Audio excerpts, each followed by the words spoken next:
C'est en revue l'état actuel de la coopération entre la Havane et N'Djamena et étudier les voies et moyens de la redynamiser. C'est la raison du déplacement dans la capitale tchadienne de la vice-ministre cubaine des Relations extérieures, Dr Marcia Cobas Ruiz.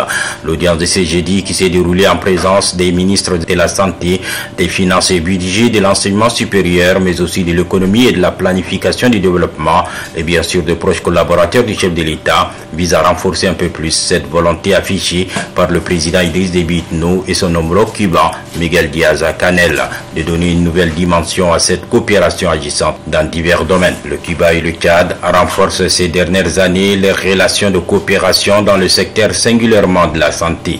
Et c'est dans ces cadres que de nombreux étudiants tchadiens en médecine sont régulièrement formés dans des universités cubaines réputées dans le secteur et des médecins cubains sont envoyés au Tchad de manière cyclique pour appuyer le gouvernement tchadien dans sa politique en la matière.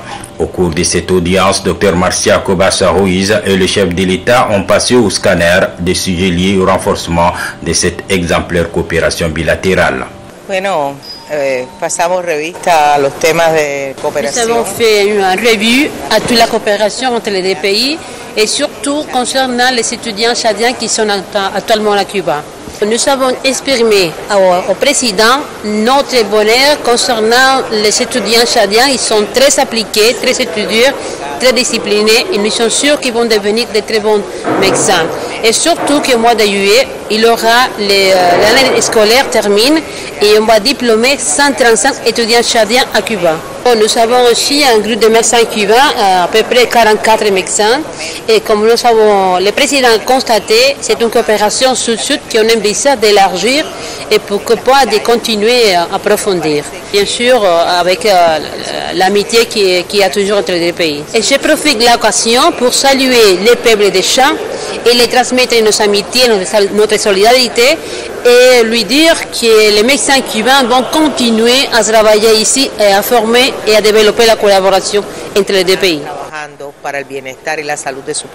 Au cours de cette audience, l'émissaire cubaine a saisi l'opportunité pour présenter ses condoléances au chef de l'État et au gouvernement ainsi qu'aux familles suite au décès de l'ambassadeur Mama Saleh Adoum-Diorou, représentant permanent du Tchad auprès de l'UNESCO et des 10 vaillants soldats tchadiens du contingent de la MINISMA tués dernièrement à Guelok au Mali. Elle a exprimé sa sympathie et sa solidarité ainsi que celle de son gouvernement au Tchad dans ces combats que le pays mène pour la paix et la stabilité en Afrique. Le Tchad et le Cuba redynamisent leur coopération dans le domaine sanitaire et éducatif. Pour ce faire, Tchadiens et Cubains se retrouvent autour d'une même table pour renforcer leur coopération. Déterminés à redynamiser leur coopération, les deux pays amis se sont entretenus à huis clos avant de signer ce protocole d'entente qui booste les relations existantes. Le protocole d'entente signé par le ministre tchadien des Finances Alali Mohamed Abakar et la vice-ministre de la Santé cubaine Marcia Cobas Ruiz prévoit l'engagement immédiat des paiements des frais de scolarité des étudiants tchadiens et la levée de la suspension des étudiants au Cuba, précise le ministre des Finances. Nous avons un peu plus de 300 étudiants présentement dans les universités cubaines. Et il se trouve donc que, en raison de chocs qu'a connu notre économie, nous avons accumulé un certain nombre de retards. Nous avons accumulé un retard dans nos engagements de l'ordre de 18 millions de dollars. Et les instructions fermes nous ont été données par la plus haute autorité afin que l'ensemble de ces engagements soit apuré dans le meilleur délai. Et dans le cadre de cet accord, l'engagement a été pris d'apurer immédiatement les 50%,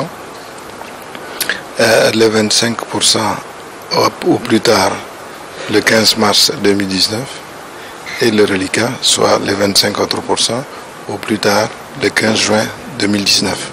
Le ministre des Affaires étrangères, de l'intégration africaine, de la coopération internationale et de la diaspora, Chérif Mamatze, salue pour sa part la visite de la délégation cubaine et félicite par ailleurs la coopération qu'entretiennent le Tchad et le Cuba.